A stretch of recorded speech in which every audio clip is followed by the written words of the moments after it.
राजस्थान चुनाव में मतदान की तारीख जैसे जैसे नजदीक आ रही है, वैसे वैसे सियासी समीकरण बनते और बिगड़ते हुए नजर आ रहे हैं। इसी कड़ी में बीजेपी को 15 दिन के अंदर दूसरा बड़ा झटका लगा है।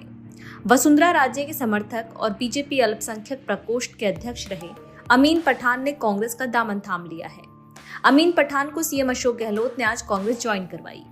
आपको बता दें कि कोटा से संबंध रखने वाले अमीन पठान कामा विधानसभा सीट से बीजेपी प्रत्याशी बनाए जाने की मांग कर रहे थे, लेकिन पार्टी ने उन्हें टिकट देने से साफ इनकार कर दिया। इसी कारण अब वो बागी होकर कांग्रेस ज्वाइन कर चुके हैं।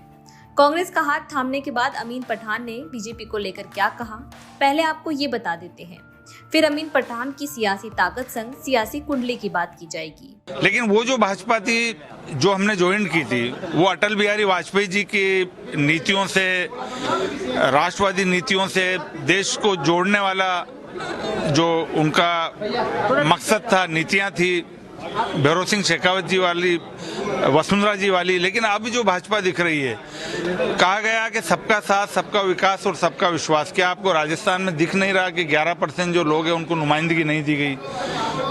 भारत सरकार के अंदर कोई भी अकलियतों का कोई मिनिस्टर नहीं है। तो ऐसा लगता है कि सिर्फ गुजरात के लोगों को ही प्रमोट किया जा रहा है, कुछ इंडस्ट्रियलिस्ट लोगों को प्रमोट किया जा रहा है, एक तबके की बिल्कुल को नज़रअंदाज किया जा रहा है। और तो इन सब बातों से आहत होकर, बहुत दुखी होकर ये निर्णय किया कि अब ये वो बीजेपी नहीं है जिस आइडियोलॉजी को हमने, जिस नीतियों को हमने सोच के समझकर और भाजपा ज्वाइन की थी। लेकिन अब वो अटल बिहारी वाजपेयी जी जैसे, भैरव सिंह शेखावत जी जैसे नेता अब नहीं है जो सबका साथ, सबका विकास और सबका विश्वास की बात करते थे। लेकिन अभी जो दिख रहा है, आप देखते थे कि रमजान खान साहब को पुष्कर, जो धार्मिक नगरी है, वहाँ से टिकट दिया जाता था, वो भाजपा थी। लेकिन आज राजस्थान की 200 सीटों में एक भी नुमाइंदा हमारा नहीं है। 5 स्टेटों के अंदर चुनाव हो रहे हैं जहाँ पे 80% माइनॉरिटीज के वोट है, वहाँ पे भी हमारी नुमाइंदगी नहीं है। तो इन सब बातों से ऐसा लगता है कि जो वादे किए, जो नारा दिया गया, उस पर कहीं ना कहीं भाजपा उससे भटक गई है।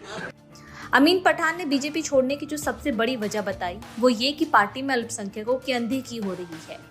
आपको बता दें कि इससे पहले वसुंधरा खेमे के ही यूनुस खान ने बीजेपी से इस्तीफा देकर निर्दलीय चुनाव मैदान में उतर गए हैं। यूनुस खान का आरोप भी अमीन पठान की तरह ही था। यूनुस खान का आरोप था कि बीजेपी ने इस बार एक भी मुस्लिम उम्मीदवार को टिकट नहीं दिया है, जिससे नाराज होकर वो डिडवाना से निर्दलीय चुनावी मैदान में उतर रहे हैं। अमीन पठान कौन है? अमीन पठान को राजस्थान की पूर्व सीएम वसुंधरा राजे का करीबी माना जाता है। वो राजस्थान क्रिकेट एसोसिएशन के उपाध्यक्ष भी रह चुके हैं। उन्होंने दरगाह अजमेर शरीफ में महत्वपूर्ण सदस्य के रूप में भी भूमिका निभाई है।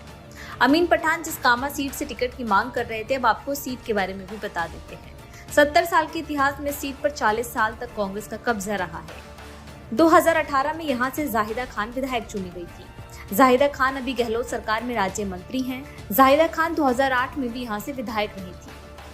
अब वोटिंग से ऐन वक्त पहले बीजेपी पर अल्पसंख्यकों की अनदेखी का आरोप लगाकर जिस तरह से वसुंधरा खेमे के दो मुस्लिम नेता पार्टी का साथ छोड़कर जा चुके हैं, उसे बीजेपी के लिए एक बड़े झटके के तौर पर देखा जा रहा है।